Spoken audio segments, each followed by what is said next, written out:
আমি যেন আপোনাৰ ৰভাৰ তলিত আপোনাৰ সেই বিকাৰগ্ৰস্ত বিকলাংগ ল'ৰাটোক দেখা নাপাওঁ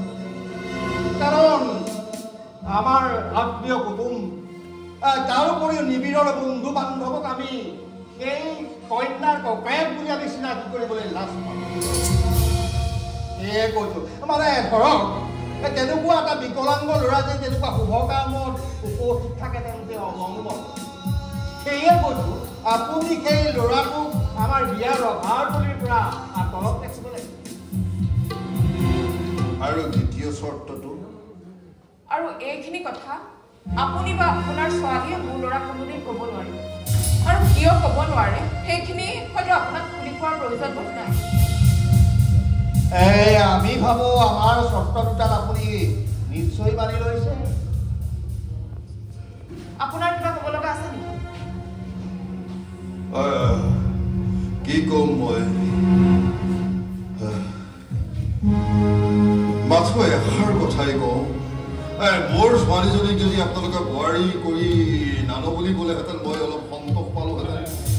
কিন্তু এই আপোনালোকে যে প্ৰস্তাৱটো দিলে মোৰ ল'ৰাটো বৰ দুৰ্ভগীয়া বুজিছে সিটো মানুহৰ মৰম নাপালেই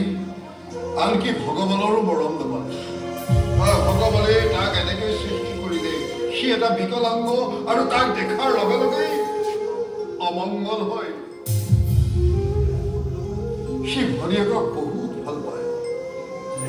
সি বহুত আশা বুকুত বান্ধি ৰাখিছিল সি ভনীয়েকৰ বিয়াখনত থাকিব কিন্তু ভগৱানে তাক সেইখিনিৰ পৰা বঞ্চিত কৰি ৰাখিছে আপুনি ইমান ইমোচনেল হ'লে নহ'ব বৰুৱা আমাৰতো প্ৰেষ্টিজৰ কথা আপুনি ভাবিব লাগিব ভাবিম মই নিশ্চয় ভাবিম দৰকাৰ হ'লে মই মোৰ সেই বিকলাংগ ল'ৰাটোক পংখাৰে বান্ধি মোৰ কোঠাৰ ভিতৰত আবদ্ধ কৰি তথাপিতো আপোনালোকৰ প্ৰেষ্টিজ নষ্ট হ'বলৈ মই নিদিওঁ বৰ দুখৰ কথা কৈছে বৰুৱা আচলতে মানে আপোনাৰ জীৱনটো এটা বিৰাট শূন্য বুজিছে অংকৰ শিক্ষক আছিলো মই এই অনিৰুদ্ধ বৰুৱাই শিক্ষকতাৰ জীৱনত বহুত জটিল অংক মই সমাধান কৰিছিলো শুদ্ধ উত্তৰ উলিয়াব পাৰিছিলো কিন্তু জীৱনৰ এই অন্তিম মুহূৰ্তত এই অংকটো মই উত্তৰ উলিয়াব পৰা লাহে লাহে সুন্দৰ তালিকাখন এই শূন্যবোৰ বাঢ়ি আছে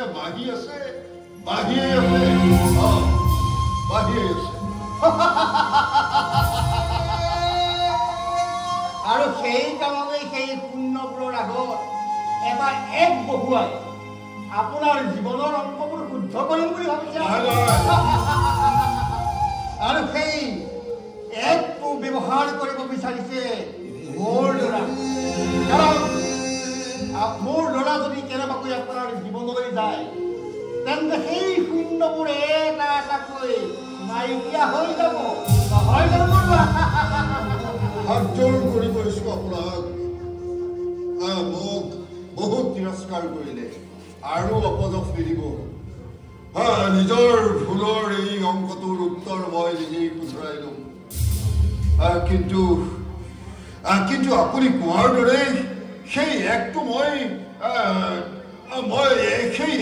বহুৱাই নলওঁ মই সেই একটো মই দৰকাৰ হ'লে মচি দিম বিয়াৰ তাৰিখটো আপোনালোকে জনাই দিব মই আপোনালোকক আদৰিবলৈ প্ৰস্তুত হৈ থাকিম এতিয়া মই আনিছো নমস্কাৰ